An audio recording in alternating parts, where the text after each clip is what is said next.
more than just steel and gears. It pulls you in and doesn't let go.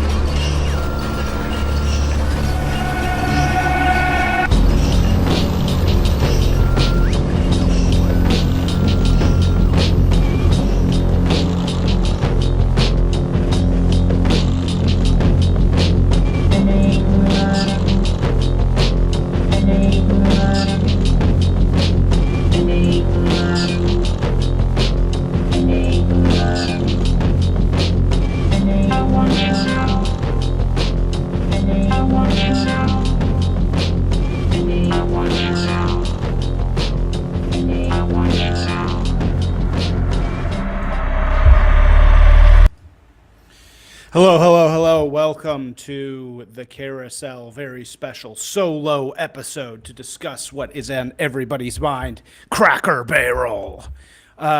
We are streaming today on a very hot day in Los Angeles, California. Hundreds of degrees outside.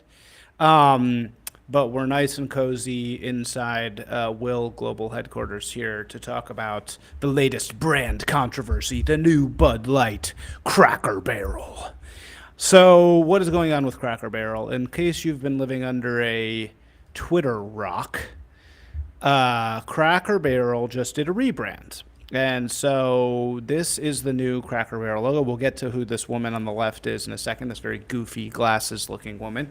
But you'll see on the right here that the old Cracker Barrel had a lot of little details on it. There was a barrel, there was an old white guy, there was a sort of weirdly shaped circle around the Cracker Barrel logo. And underneath it said Old Country Store. Whereas, but now it's just this really refined, lame, sort of weird hexagonal, ultra plain. The colors are gone, the white guy's gone, the barrel's gone, and it just looks like a tech logo, basically, which is what it is.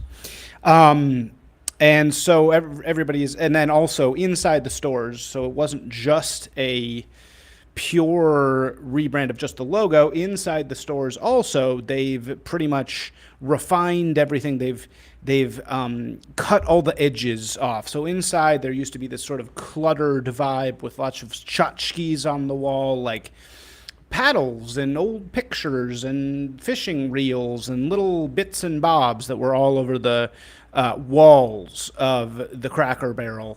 But then now it's this really gross sort of refined, everything's white. There are a few things on the walls, but it's like, here's a collection of mugs, but it's very minimalist and plain and refined, all the edges off. It doesn't have this homey, cluttered vibe anymore. Here's a picture of, in case you're watching, here's a picture of the old versus the new Cracker Barrel interior aesthetics. So yeah, the new one has just these like minimal things and it looks very ordered and it doesn't have the homey vibe of the old Cracker Barrel. This is an example of what is called by, I believe, Lindy Man was the first one to sort of talk about this. Refinement culture. So there's a great graph out there that I'll also share now that shows what has happened to so many of the logos in our current life. And there used to be lots of very ornate logos, and those logos over time get shaved down to the point where they're all these sort of sans serif, very basic fonts that don't seem to have any detail. They're very non-Baroque. They're just, here is the words. And this has happened to so many logos and so many brands. And, you know, again, it's not just the logo that's been changed at Cracker Barrel. Actually, the whole brand has been changed to be this thing that looks less like a weird country inn, very idiosyncratic and sort of kooky old bed and breakfast vibe, which was what their old brand was, to it basically looks like a tech brand. And the interior basically looks like a overpriced taco shop where you're going to get $14 tacos and set on one of those tin chair things, and everything is exactly the same. So Paul Scalise, the Lindy man, had a great post some time ago or something about refinement culture, in which he shares the evolution of all these logos, and basically making the argument that over time, what the monoculture does is what all monocultures ultimately do, which is shave everything down into this same sort of lowest bidder, lowest common denominator, easy to print, easy to digest, flat tech company, effectively, where the actual nuances of the brand, the little things about the brand that make it different, which is what we all love in brands, if you actually think about it, are gone. And this is, of course, correct. Now, you see in contemporary life, there is a sort of backlash against this, but obviously places like Cracker Barrel, they are getting the dregs of the marketing world. They're getting sort of the, you know, the commissars, the people who run these companies, and we'll talk about the woman who runs Cracker Barrel in a second. They are just kind of traded around. They're passed around from company to company. The woman who runs Cracker Barrel, for example, her name is Julie Fels-Massino. She has worked at Starbucks. She's worked at Taco Bell. She's worked at Sprinkles Cookies. She's worked at a bunch of these CPG-ish products that she just goes from one to another. She's a managerial bureaucrat who just goes from one company to the next. She doesn't found anything. She doesn't do anything. She just sits at the top of these companies. So, but obviously, if she's at Cracker Barrel, she's not a great one, right? Because Cracker Barrel's not a super sexy thing to be in charge of. So she is not smart enough and doesn't surround herself with people that are good enough to understand that the culture has moved on. That Burberry, for example, who did one of these refinement culture things, ultimately went back, and they now have a super ornate logo that has a color. They went totally, if there's the spectrum between modern and romantic being the most ornate and modern being the most minimalistic, brands are now going back towards romance. They're going back towards the world of romantic logos and things. And this is a perfect example of the wrong direction. Like, you had these interiors at Cracker Barrel and these menus that were all about romanticism and hominess, and then they eroded them all down, which is what absolutely nobody wanted, because this woman, Julie Fels-Massino, is dragging behind the culture, right? This is a little bit different. A lot of people are comparing this to Bud Light, because it's obviously a huge misstep. It's totally misunderstanding the audience. It's less offensive because, you know, there's not a transgender person being held up in front of everybody as representing the brand. But it's an equally kind of regime commissar misstep. The Bud Light one was a little less about lagging behind culture and more about the division in culture. And the commissar in question, Alyssa Heinerschneid, really not understanding at all that her particular population, her fiefdom that she had been given, the people inside that fiefdom were not down with trannies. And that was just a tone deafness. This is a similar kind of tone deafness. She's not getting where culture is going generally, for one, and she's certainly not getting what Cracker Barrel people are all about, who are generally sort of low-income white people driving around the highways. And it's a similar type of tone deafness, and you're seeing people go nuts and crazy about this in the exact same way. So let's talk for a second about what Cracker Barrel thought they were doing. So this is all part, this new rebrand is part of a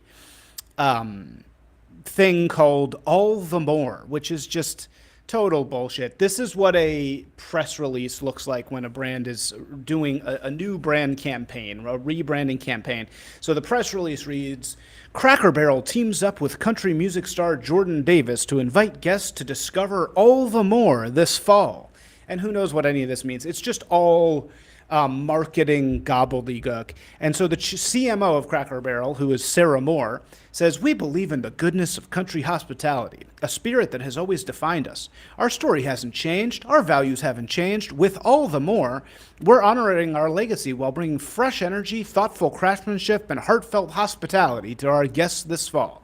You know, it's these words, heartfelt hospitality. Somebody told Sarah Moore, our guests care about being heartfelt, home-down white people. So you need to talk to them. Go find Jordan Davis, some country music star. Who knows even fucking who this is? But again, I've written and talked a lot before about most of the entertainers that you know, the musicians, the sports stars, at least after their, athletic ability gets them to a certain point, most of the actors, these people are not just talented youngsters. I mean, they are in a way, right? They are people who have talent and who sing. They are puppets. They are puppets who are there to deliver the propaganda message of the regime or of the people in control or of the people opposing the regime, right? To you. And you follow them because you like their music, blah, blah, blah. But their agents, their group of people behind them uses them as a delivery mechanism for the message. And they're paid very, very well to do that. Some of them are conscious of this, some are not as conscious of this. And again, this isn't some like big conspiracy. This is just literally how it works. Literally, Travis Kelce is a vehicle for the messaging of the regime. He's also a great football player. I'm not saying he's like a fake football player. I'm just saying his function for the people that run culture is as a delivery mechanism for the messaging. That's all I'm trying to say. So obviously, this guy, Jordan Davis, I have no idea who this is, he says, Cracker Barrel has always felt like home to me. It's where the food hits just right, the people treat you like family, and the pace lets you slow down and take a breath, says Davis, because he's obviously been paid extremely well to say this. That's something I try to bring to my music too. Real moments and feel good that bring people together. I'm proud to be part of this next chapter and to celebrate what makes Cracker Barrel so special to so many. Obviously, he didn't write this, but this is just, again, the dance of bullshit. So they're using all this sort of language to say, heartfelt home down. We're just a bunch of heartfelt home down people. And this is what we're doing. But in reality, they're actually doing the opposite. They're saying we're heartfelt and home down, but they're actually modernizing. They're modernizing. They think that they're modernizing Cracker Barrel. So why are they doing it? What is the point? They have this nice brand. I'm sure Cracker Barrel's doing fine. I mean, it's probably not. Actually, the real reason why they're doing this is probably that there is some impetus to change because the money isn't working or something like that. I mean, one big reason why they could be doing it is because it is expensive to have all this ornate shit. So probably some consultant came in. That's why a lot of this refinement culture happens. Some consultant probably came in and said, you know, all this shit on your walls and all this ornate shit on your menus and this logo is really hard to replicate. It's very expensive. Here's your line item budget. If you can cut down your design costs by 10%, you'll save the company $25 million a year. That's what consultants do. They come in and they give you this refinement pitch, but really they're justifying their own existence. That's why like people like Steve Jobs didn't use consultants at all, because he knows they're just there to justify their own paychecks while making you spend less money on your brand. So that probably is what happened here. Nady Bakes says, let's make the logo cheaper to print. That's a lot of what is happening here. So, this woman who came in as the CEO, she's one of these commissar types. Again, her job, at one time I had dinner, I tweeted about this in LA, and I just randomly got to go to dinner with the CEO of a CPG brand. I won't say what it is at all, but she was Ivy League, she went to all the right schools, did all the right things. And it occurred to me that she didn't actually care at all about the product she was overseeing. This is the CEO of a famous company. In our minds in America, we think, oh, the CEO of a famous company, he or she must be obsessed with this thing, because to be that successful, to make hundreds of millions of dollars a year on some product, it must be an obsessive caring about this thing. No, she didn't even care about the product at all. She barely, it didn't have any presence in her house. She just had a really nice, multi-million dollar house, but she didn't actually care about the brand. And I kind of realize, and also I've seen this in many other ways, that there's just this series of bureaucrats who get appointed to these companies like fiefdoms, right? Or like bureaus. They're basically like bureaus. A Cracker Barrel is the bureau of cheap white people food slop on the highway. And sure enough, a high-ranking party member like Julie Fels-Massino gets put at the top of that fief, of that bureau, and just takes care of it. Doesn't mean she cares about these people. Doesn't mean she knows anything about it. Like I said, her resume, if you go, of all these people, it's great. They always put their LinkedIn stuff up, so you can always look, because that's how they sort of like show who they are. So she worked at Cracker Barrel for 2 months. She was a board member of various things. She worked at Taco Bell for many years as a president of something or other. She worked at Mattel, the Barbie place, for only 10 months. That one didn't work out too well. Then before that, she was at Sprinkles Cupcakes as the CEO. She's CEO of Sprinkles Cupcakes. But before you think she started Sprinkles Cupcakes, no, she did not. She spent 12 years before that at Starbucks Coffee, right? As all kinds of directors of marketing and yada, yada, yada. Before that, she was at Godiva Chocolatier as a marketing and brand management person. Before that, she really started at J. Crew, where she was a buyer. So look, she went through the rigmarole of being at these companies. I'd love to know where she went to college. She went to Miami University. So really, just an ambitious young woman, Julie Fels-Massino. But what she was able to do was shove her way into this class of bureaucrats, where she was able to eventually climb her way up and be sort of one of these interchangeable female CEOs that go and sit at the top of these fiefs and just do things. Now, does that mean she's good at business? I would argue not at all, because obviously, what are we seeing here? She doesn't know anything. She doesn't know anything about culture. She doesn't know anything about the people that she's serving. She's just a commissar. She's just a bureaucrat. Look, in our minds as people, we don't like soulless bureaucrats. Americans do not like soulless bureaucrats. That's a communist thing. That's a fascist thing, is it not? And yet we have them. We have them. This is a regime, basically fascist bureaucrat. I mean, I'm not going to say she's actually fascist, but I'm sure, what does she do all day? She is there to refine the brand down into nothing, to maximize it for the benefit of the actual regime, and then probably message woke gay shit through the company as much as she can. She's there to take control of it on behalf of the regime, hollow it out, which is exactly what she's done here, and make it in service of the regime as much as it possibly can be.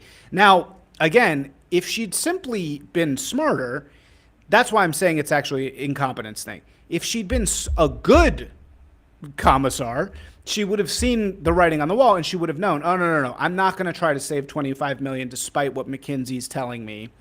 I'm going to stick with this, because if I screw with this, everybody's going to see this like Bud Light. But no, she's too dumb to do that. And also, this brings me to sort of the thrust of this video, which is to say that actually what this all is, the reason why this occurs, and also the reason why Alyssa Heinerscheid occurred, and so much of it occurred, is because, and I know this for very direct experience, the marketing is all over it, not all, very dominated by overeducated women. Right? Because that's simply, what are the rates now of women graduating from college? It's like 70-30 to men. Those women don't go into the same things as men do by percentage. Men do more engineering, men do more hard sciences, women do soft sciences, they do health, and what they do more than anything else is marketing. So all of those educated people who spent $250,000 on their educations, they all got to go work somewhere, and they all go and work in marketing. Now, Does this mean all women in marketing are bad? Not at all. I've worked with amazing women, and I like working with them. I like a really funny, good marketing woman in the marketing industry is great. What I mean is the nature of the business has changed. Where it used to be 80% men, it is now 80% women. And inevitably, that causes some major changes. And one of the changes that you notice the most is that this particular crop of people that go into marketing that are now dominating it, they are extremely fixated on CYA. CYA in the business context means cover your ass. And when somebody says that in the world of business, they mean, oh, this is just CYA. They're saying, oh, well, shit flows downhill. I'm going to get shit from my over boss or my boss, my overseer, my manager about X thing. CYA is some hollow act that you take that makes it so that your ass is covered, that you don't have to take blame for whatever bad thing happened. In marketing, as several people have pointed out, I think Matt Walsh basically tweeted exactly this. Marketing has become 95% CYA.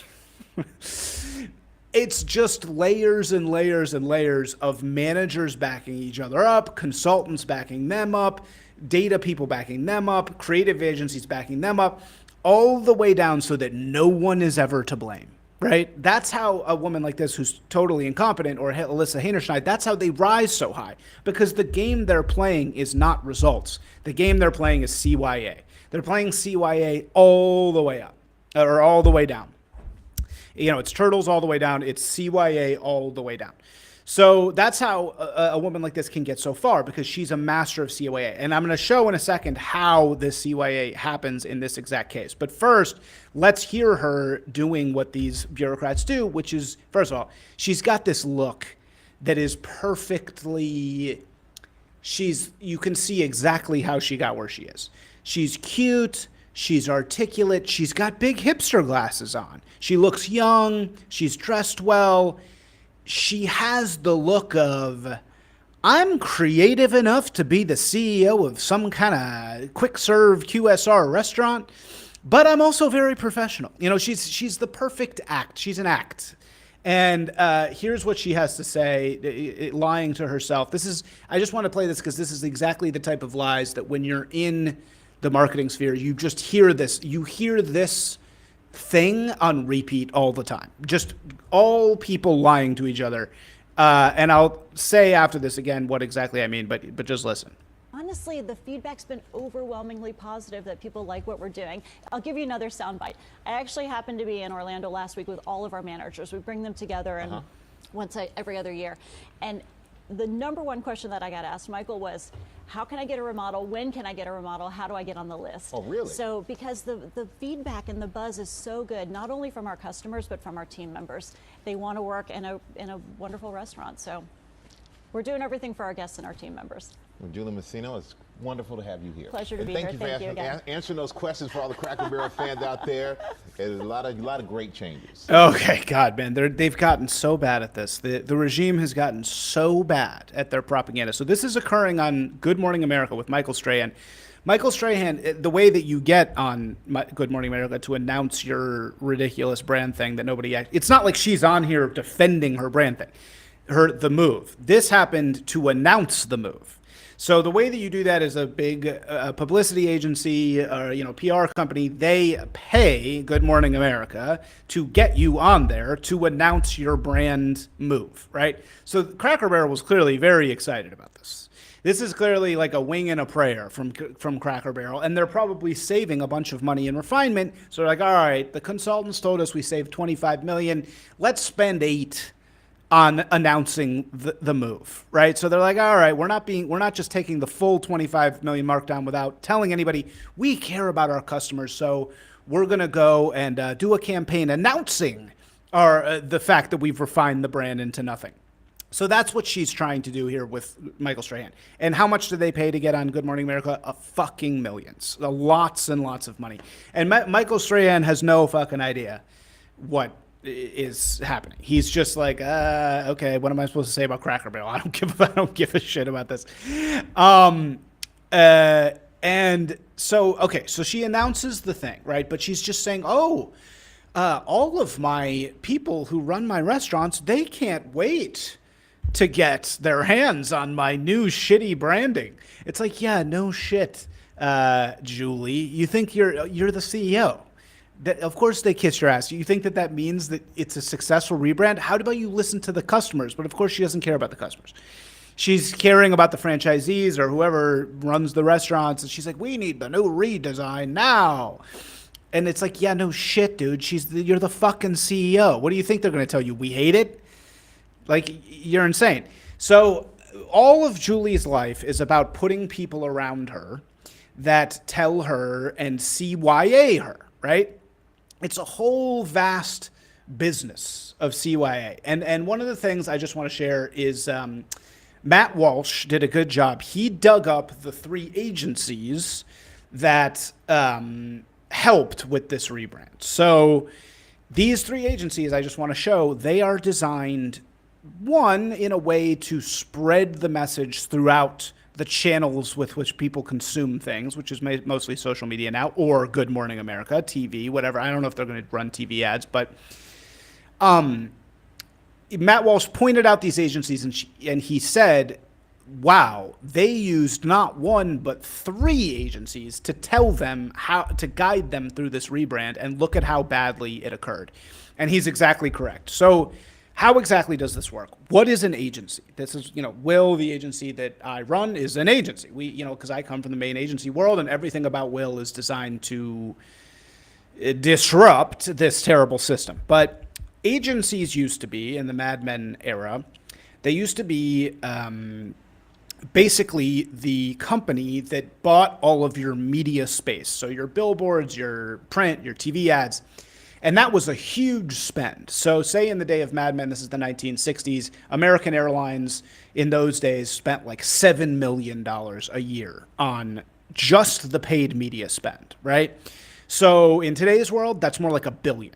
So like an airline or a big car company, they'll spend $1 billion in a year just on all the social media ads, all the TV ads, all the billboards, all the everything. Sometimes it's 500 million. It can be, $1 billion's a lot, but that's for a really big company. In those days, in the Mad Men era, that $7 million was paid to the media, and then all the creative was just a 15% markup on that. So if American Airlines spent $7 million, about 1.5 of that was put on top of that for all the creative services. And that did all the Don Drapers, all the great Lemon era of advertising. That was all just a 15% markup on the media buy. It was almost like an incidental thing.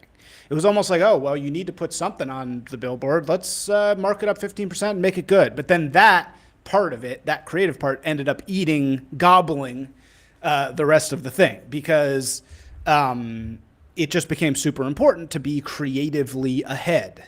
More or less. So that's what an agency originally was. Now, what ended up happening is that procurement departments inevitably, and that's what an agency was. It was the media and the creative together. Procurement departments, consultants rose, and they figured out, well, you don't need one agency. If we pay 2 agencies, it's a lot less money, and we'll just pay them a fee. We won't pay them a markup on the media spend. So to make a long story very, very short, the entire marketing world got ultra balkanized to the point where, about 30 years ago, a company would have 1 agency of record. Now your typical giant company has like 50 agencies. And those agencies all supposedly, focus on different things. But in reality, 99% of them are CYA. They're all just ways to say, oh, well, we did the research here. We're a black agency, which exists. We tell you that black people will like this ad. We're a data agency. We'll tell you that data supports this ad. We're a social media company. We'll tell you that this will go viral. So it's all different people offering different services of CYA. Now, is there still good creative work? Of course, this is why I do branding, because branding to me is the one part of that whole balkanized world that actually is still really creative and legit, and everything else is CYA. But let's look into the three agencies that did this rebrand. So the three agencies that did this rebrand with Crackle Barrel are called, and it's very funny to look into this stuff, but they're called Blue Engine, Profit, and Viral Nation. Now, none of these agencies have a good reputation. I've never heard of any of them. So that kind of makes you think, okay, well, who are they? How do they get these deals? Why did they need three of them? And the reason they need three of them is because, again, it's all about CYA. It's like she can't deal with one guy telling her this is what you should do. She has to instead have a balkanized group of people who are all chipping away and they're not really connected, because then no singularity of vision can happen. It's mediocrity by design. It's fear. I'm so afraid to have an idea that I actually do a radical new idea that scares them so badly, because then that's risky. That means, oh, I could make a mistake. So instead, I need to hire not one agency that I trust to have a great idea, which is what like Wyden Kennedy was for Nike back in the day, or Apple, or Chiat Day was for Apple. I'm going to hire three agencies who are all just going to give me different data or different information, and then we're going to kind of cobble together this camel, which is a horse made by committee, of an idea, and that won't piss off anybody, and nothing bad will happen. But what are we seeing? We're seeing now that doesn't work. We're seeing camels made by committee actually can, like Bud Light, like this, can be more offensive, right? And that's really good for people like me who believe in the whole singularity of vision. So let's look at, there's three companies. One is called Blue Engine Marketing. So what is Blue Engine Marketing? It's impossible to tell. It's just this vague color rainbow bullshit. It says at the top of it, ever read the famous children's book, Little Engine That Could? Odds are that you did, but a long time ago when you're young. We did too, but we never forgot the message and the hero from the story. We're a group of imaginative producers who aspire to be like the Blue Engine from that tale. Nimble, up for a challenge, and determined. I cannot believe, it's unbelievable to me that an agency like this can sign some multi-million-dollar deal with Cracker Barrel to do anything. It's unclear what they even do. I think this is sort of like a vaguely experiential agency, which means they put on events. I've worked at one of those before. But, here we have the team. It's Melissa Kaplan runs it. And she loves the Boston Red Sox. The Blue Engine leadership team has been working for 15 years, predating the launch of the agency. Throughout that time, there's been genuine camaraderie. It's just total nonsense. So it's basically, this is experiential, which means they're ultimately going to be the ones that do the new design of the walls, right? They're going to redesign the walls of Cracker Barrel, because they know what happens in the live world, because that's what they do. So again, they have this refinement thing, and they pitched them this idea of minimalism, and probably they pitched a different idea, but she was like, no, let's scale it back. And sure enough, they end up with the walls looking like a friggin' taco shop, because nobody is there with any sort of singular idea. And Blue Engine Marketing, whatever. Then we have the second agency, Profit. So what is Profit? Meet our Profiteers. On the Profiteer site, the team site, of course, they start with Alex Han, the head of HR. When the first person that you see on a company's website is the head of HR, you're in trouble. And then that's Alex, A-L-I-X, Han. You could imagine her firing you, into eternity. And then number two is Amy Silverstein, the CFO. And because they got to put two women first. Then they got a white guy. They give themselves one of the chief creative officers. But then Chan Suh is number four, because we got to keep the diversity up. They shout out diversity. What does Profit do? They're kind of I don't know, but I guess that they're kind of a shitty data-ish company. They call themselves the Uncommon Growth Company. So again, this is pure CYA. A really good branding agency like mine, we're about to have a new website, so excuse our current website, but a really good branding agency, you can feel the quality of the work when you look at the website, right? That's when you can say, okay, these are people that at least have a creative vision. And I would say in today's world, it's all branding agencies that have that. Most of the big agencies have been destroyed. So really the branding agencies are the only one that still have that. This is just slop, vague data, nothing. It says uncommon impact. We deliver powerful growth that's faster, smarter, more sustainable, more human, and more actionable. It's just buzzwords, right? But what I guarantee you, what this actually does, what Profit actually does at the end of the day, is it provides data to show Julie, what's her name? Julie? It provides data to show Julie that her ideas are great. Because then, now that Julie's obviously fucked up beyond all belief, what Profit does is it gives her a sheet that says, well, we tested this idea. We tested the amazing idea of what's it called? Too much abundance? It's whatever the fuck this whole campaign is called. We tested the logo. We tested the new designs. People loved it. They aren't there to actually tell you what people want. They're there to give Julie a receipt so that when everybody comes down on her, which is what's happening right now, she can say, well, but Profit, look at these slides that Profit said people love these ideas. What are you talking about? This isn't my fault. Something else happened here. So that's why Profit is here.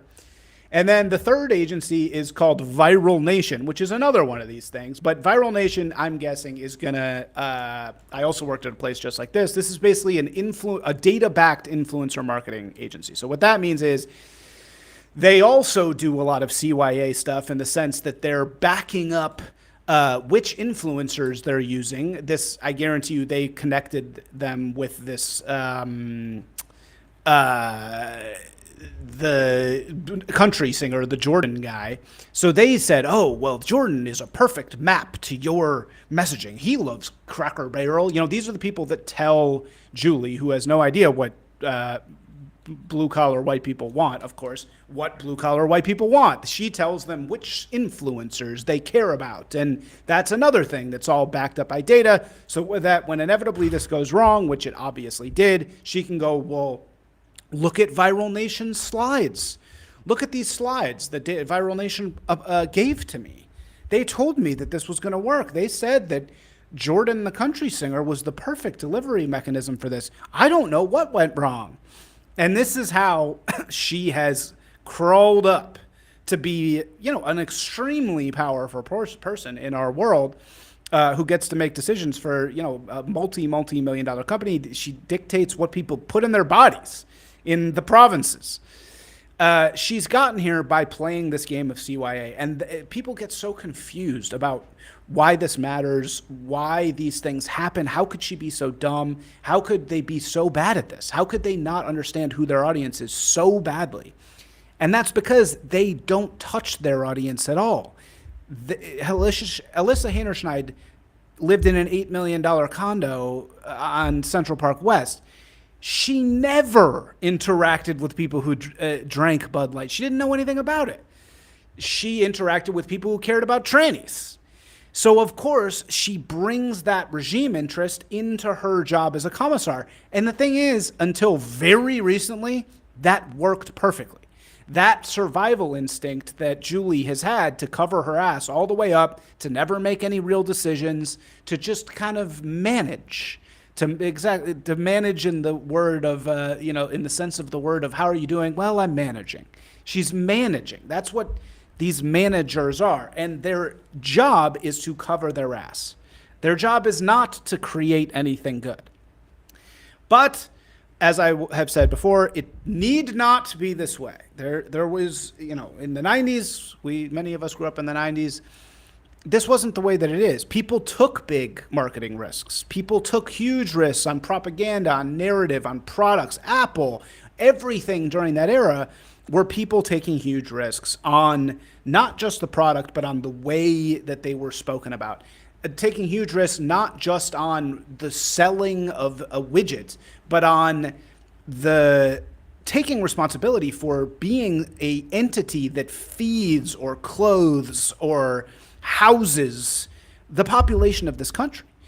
And when you have people like Julie, and when you have agencies like these three complete pieces of shit, when you have them in control and their whole job is just endless manipulation without any care or responsibility for the people that they are actually overseeing, the people actually eating this food, the people actually looking at these menus, the people, how many Cracker Barrel signs have you seen on the freeway in your life? Thousands. And people say, oh, it doesn't matter. It doesn't matter. Who cares? Who cares? What does this matter? It's stupid slop, fucking goy slop anyway. Why do you care? It's just seed oil bullshit. It's like, no, dude, this is the environment in which we live. These things matter. The billboard matters. The interior of the thing matters. If everything is just a fucking modernist, minimalist, goy block dispensary vending machine, then our lives fucking suck. The things that matter in life, according to me, I mean, I'm an Epicurean, so, maybe I'm a little different than most people. But I would say for the common person, it's the little beauty in everyday life. It's the taste of the cigarette. It's the taste, it's the, the comfort of McDonald's.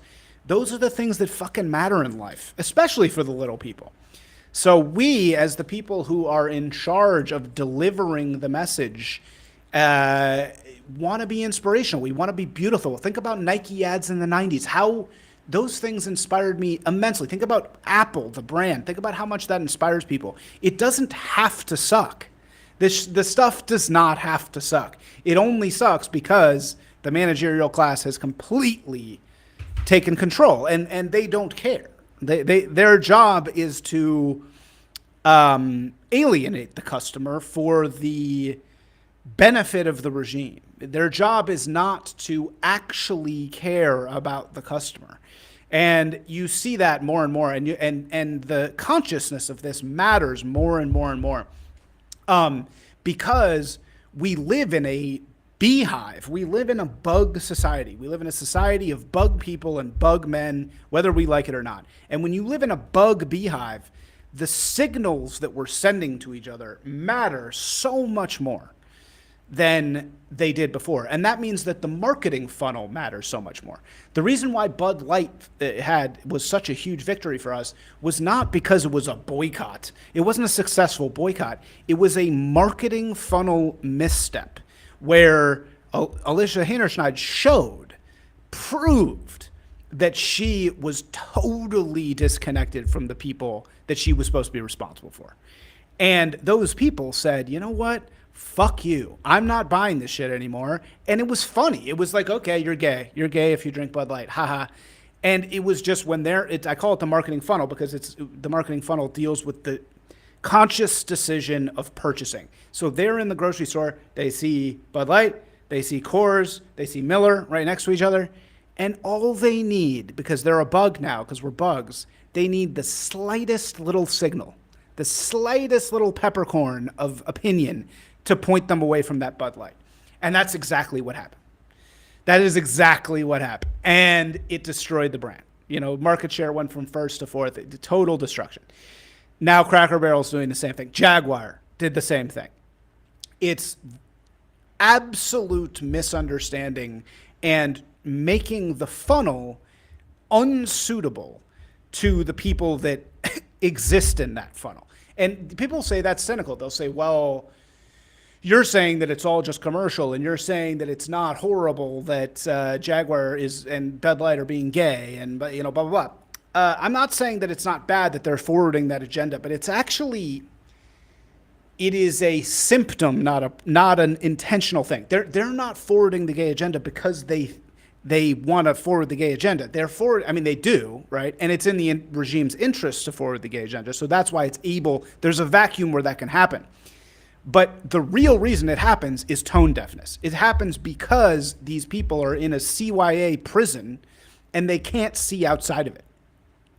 So they don't know what's going on in the real world. And they won't hire people who do, because the people who do will tell them this is a bad idea. And as soon as you tell them that this is a bad idea, they can't CYA anymore, right? If they have somebody on the team that says, hey, I told you so, that's not good for them. So again, it's a funnel issue. And here you're going to have the same funnel issue. People are going to be driving by those signs on the highway, normal white people, driving around, and they're going to see three things on three quick serve restaurants on those boards, those blue boards.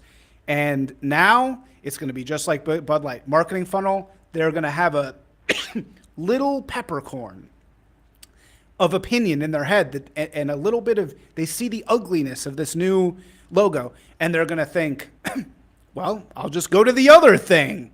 I'll go to the McDonald's.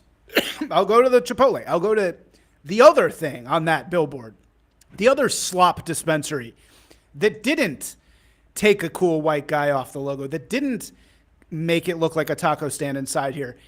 That feels insulting, right? So in any case, that's sort of this thing unpacked. If you want to hear more about this, please subscribe to thecarousel.substack.com. Come follow me, Disgraced Propagandist, on Twitter, and check out my agency if you need any branding work of your own, which is called Will. Okay, bye.